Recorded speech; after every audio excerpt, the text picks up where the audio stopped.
Previously on Dark Side of the Ring. Sure, you can watch the Hollywood Blondes, and we could have been a great tag team if been left together. But if you can watch Flying Brian in his total element, being the loose cannon, you're seeing one of the true, really, really bright minds in the business of professional wrestling. What the are you doing? Easy! So I was the lucky one to go to the hospital. And I thought, oh, Jesus, here we go again. When I got to the hospital, I walked right by the room. And then Linda's like, that's his room, Melanie. I'm like, that's not my husband. She's like, I know, it doesn't look like him, does it? Because his hair was red with all the blood. 1997, at the Kiel Center in St. Louis, Missouri, Brian is scheduled to compete at WWF's pay-per-view event, Bad Blood. In those days, the call time for talent at the pay-per-views was 1 o'clock. And sometimes guys would be late, oversleep, miss their flight, traffic, whatever. But by 5 o'clock, everybody was accounted for except for Brian. And that was egregiously late to be. It's hard for me to still think about it today and think of that heart, of that athlete, of that performer stopping.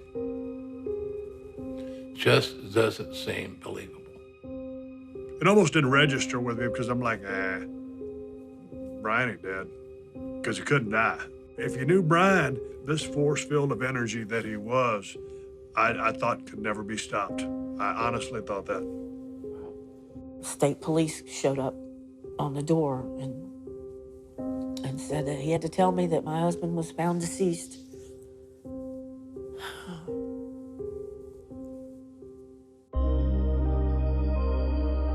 As a kid already in this show business world, I was thinking, like, is this work? Like, is he really dead? Like, no, he's surely coming back. Like, I didn't even know what to think. I couldn't even cry when my dad died. A downward spiral. I mean, there's no other way to put it.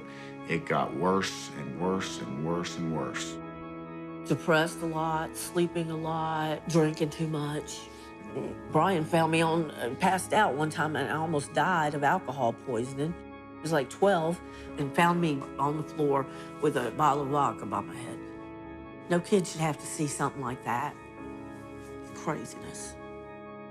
When my mother remarried and my stepfather came into the picture, there was a lot of drug abuse on the side of them, and there was a lot of neglect. My stepfather was very physically abusive with my sister and myself. I would be grounded to my room. Oh, you're grounded for the next 6 months, you know, I better not see you out of your room. He had dogs more or less trained to abuse me as well, and if I was grounded, like, these dogs would make sure I was kept